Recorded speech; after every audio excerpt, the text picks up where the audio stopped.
السلام عليكم ورحمة الله. الحمد لله والصلاة والسلام على رسول الله وآله ومن والاه وبعد. أعوذ بالله من الشيطان الرجيم. وأما من خاف مقام ربه ونهى النفس عن الهوى فإن الجنة هي المأوى.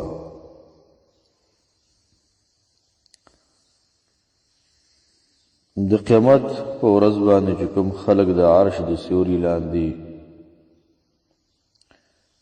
په دې کې یو دوه درسه شوي دي. حدیث د ابو هریره رضی الله عنه دی چې د امام بخاري مسلم روایت دی. اووه نفر به د قیامت په ورځ د عرش د سیوري لاندې. الامام العادل، عادل امام، عدل کوونکی امام په هر څه کې. دویم کس وشاب نشأ فی عبادت الله عز وجل، هغه کس چې د الله بندګۍ کې راپورته شي او ټول تعلق یې د الله د بندګۍ سره. دویم ورجل قلبه معلق فی المساجد، هغه سړی چې زړه د جوماتونو سره لګېدلی دی، پنځه وخته جومات ته روان دی، د جومات خدمت دی او د جومات بنا ده او دغه معنویاتو کې مصروف دی. څلورم خبره ورجلان تحابا فی الله اجتمع علیه وتفرق علیه. ورجلان تحابا فی الله، دوه نفر دي د الله لپاره مینه کوي یو بل سره. اجتمعا علیه، د الله په دې محبت سره جمع کیږي او په دې جدا کیږي. که دې کې دین یي محبت ورسره کوي، که بدیني کوي نه یې کوي ورسره. پنځم کس ورجل، هغه کس ته طلبته، یو بل روایت کوي چې دعته امرأة ذات منصب و جمال، هغه سړی د زنانه ولا دعوت ورکي د زنا لپاره، او زنانه عادي زنانه ده، ذات منصب، ذات منصب منصب والا ده، و جمال ښکلا والا ده. هغه ولا وایي اني اخاف الله، زه الله نه یریږم. شپږمه خبره چې ده په دې باندې بحث کوو. شپږمه دا ده چې ورجل تصدق بصدقة فأخفاها حتى لا تعلم شماله ما تنفق يمينه، هغه سړی دی چې صدقه ورکوي په ښي لاس او چپ لاس ترې خبر نشي. صدقه ورکول د قرآن کریم تقریبا په مال لګولو باندې 3 سی لګېدلي د قرآن کریم چې مال ولګوئ، مال ولګوئ، مال ولګوئ. مومن کې به ډېر کمالات، یو کمال پکې باید د مال د لګولو. زمونږ خلک په ټولنه کې یو زکات پیژني چې هغه کال کې یو کرتی دی، په دې نه پوهېږي چې صدقه روزانه ده، روزانه صدقه ده، روزانه صدقه ده، روزانه صدقه ده. مال چې کله ګټې مجګر کې ته ګټه په لاس باندې راوړې، دې کې د صدقې مال ویلاوه. کوشش کوه صدقه په خپل خپلوانو باندې کوه، په نږدې خلکو باندې کوه. ورور باندې صدقه کوه، په خور باندې کوه، په وریرونو باندې کوه، چې سره جدا جدا سي په دې ټول باندې کوه. که سره شریک وي په دې خپل اهل بچو دام صدقه ده، ماما زامن، کاکا زامن، ترو زامن، یا عام نور ګاونډیان، دې ټولو ته متوجه کېږه. او بیا هغه صدقه تر ټولو غوره ده چې هغه پټئ. هېڅکله چاته د خپلې صدقې رازونه مه وایه. تاسو ګورئ، موږ تاسو ټول ګناهونه پټ پټ کوو، ورځه چې یو صدقه پټه شروع کړو چې هېڅ چاته معلومات نه وي چې موږ دا صدقه کوو.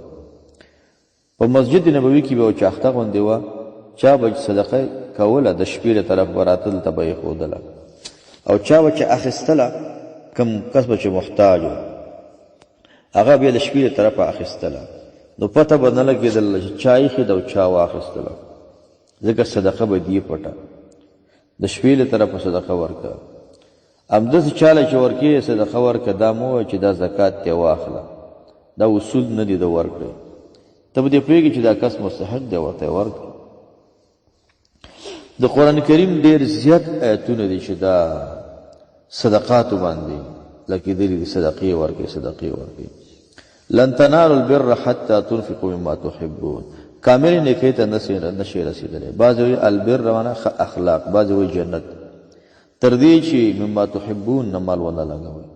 څه چې تا ته ګران دي د هغې نه مال ولګوئ. کله چې آیت نازل شو، عمر رضی الله عنه دغه ځمکه په خیبر کې دا ټولې صدقه کړله. عبدالله بن عمر رضی الله عنه ته وینځ ډېره ګرانه وه هغه آزاده کړله ابو طلحه رضی الله عنه دغه باغ دی بیروحا په نوم دی ټول صدقه کړ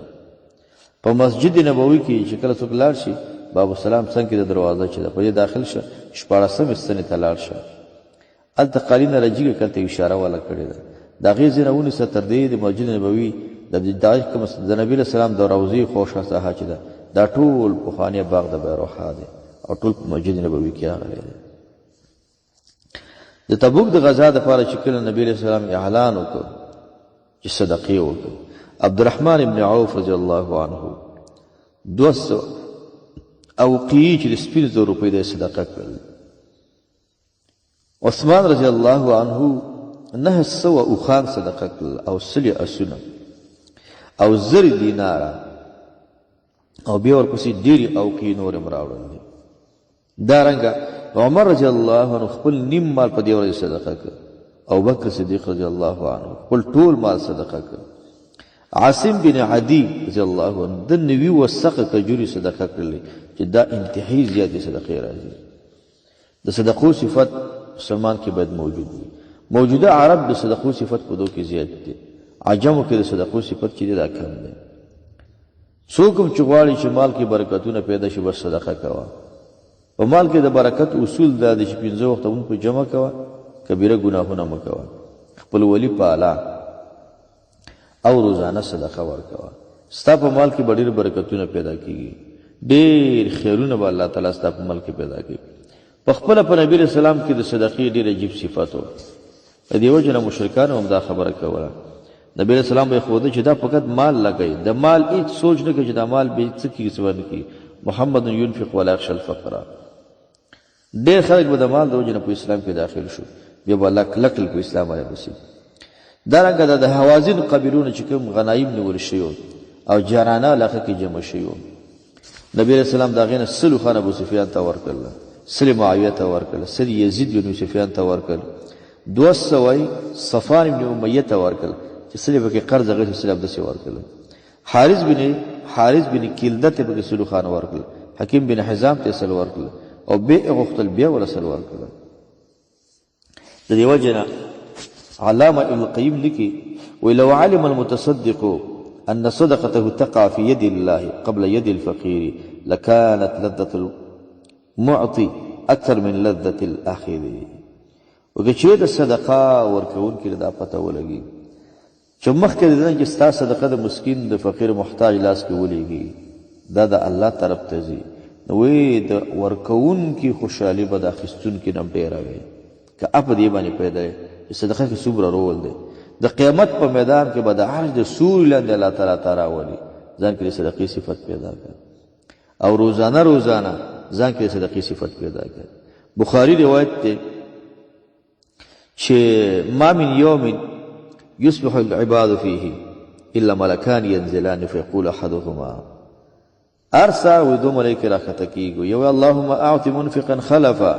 یا الله څوک چې مال لګي عوض ولا ورکي دا بل وجه اللهم اعط ممسكا تلفا یا الله څوک چې مال نه لګي دغه مال ختم کی مال کې تلفواله راولي مال ختم حدیث بخاری دی الید العلیا خیر من الید السفلی اوچت لاس دا الله تعالی وخت دی اوچت لاس مال لګون کې لاس الله تعالی دی صدقه دانه د فقط سرمایدار به صدقه کوي مليان به صدقه کوي خاریان به کوي اجیر به کوي زنانه به کوي نارینه به کوي واړه به کوي غړ به کوي هر څوک دې صدقه کوي صدقه کوه په خپلوانه کوه په غریبي کوه چیرته چې وسیږي الته صدقه کوه په خپل ماحول کې صدقه کوه او دا څومره خدای چې د دې صدقې په وجه باندې د قیامت په سخت ورځ غتا ته فایده ورسوي بل حدیث ته ابو داود کې ده ايما مسلم کسا مسلمان هر مسلمان چې بل مسلمان ته وي جامه ورکي ايما مسلم کسا مسلم ثوبا على عوره کساه الله من خضر الجنه څوک چې چاته جامه ورکي چې کسنګ غبي جامه واري الله به د جنت د جامو نه جامه ورکي دا څومره فایده منه خبره شوه چې مؤمن صدقه کړي د جامو الله تعالی ته د جنت د جامو نه جامو مقابل کې ورته ورکړي دي نبی علیہ السلام د چا ویل چې اي صدقه افضل کومه صدقه غوره ده نبی علیہ السلام ورته جهد المقل وابدأ بمن تعول د هغه چا صدقه ډېره غوره ده چې ډېر مشقت باندې مال وګټي، مال په مشقت ګټي او هغه بیا لګوي، دا صدقه بیا ډېره غوره ده. سعید بن عامر بارک رضی الله عنه کله چې هغه د شام والی عمر فاروق رضی الله عنه والا 15,000 دینار لګیلو چې دا والا ستا شخصي شو ځکه دغه اقتصادي مشکلات ډېر د هرې میاشت معاش پر هغه صدقه کوو ټولې مسکینانو ته ورکړل. د صدقې باره کې ډېر آیتونه او ډېر احادیث او ډېر قصص واقعات راځي. زین العابدین رحمه الله دا د علي المسیح دی، د به هره شپه یو 100 کورونو ته خامه ډوډۍ لېږله، ماښام کې به ډوډۍ په شاکله په کورونو به یې ګرځوله. چې کله دا مړ شو او خلکو غسل ورکوه شاته به د املا کې سرې سرې چاپې وي چې دا ډېرې بوجېګانې یې چلولې وي. معلومات چې وشو ویل دا دغه بوجېګانو آثار دي چې ده په دې املا باندې چلولې دي. نو د مؤمن دپاره د صدقې صفت ډېر پکار دی. که دنیا او آخرت دې جوړې مال کې برکتونه راوړي، ځان د بلاګانو مصیبتونو نه بچ کې صدقې صفت ځان کې پیدا کړه. اومه خبره ورجل ذکر الله خالیا ففاضت عیناه، ځان ته ذکر د الله نوم یادوه. زیاتره خلک چې ځان ته ګناهونه کوي، ځان ته د الله یاد تذکیره کوه، سبحان الله، الحمدلله، الله اکبر، لا اله الا الله. چې څومره زیات ذکر کولی شي دې سره به انشاءالله ستا په ژوند کې ډېر برکتونه راځي. د صدقې ډېرې فایدې دي، د ذکر اذکار بیلې فایدې دي، د تلاوت ډېرې فایدې دي او دا د صحابه و صفتو چپ به نه کېناستل، ځان سره به ذکر اذکار حتم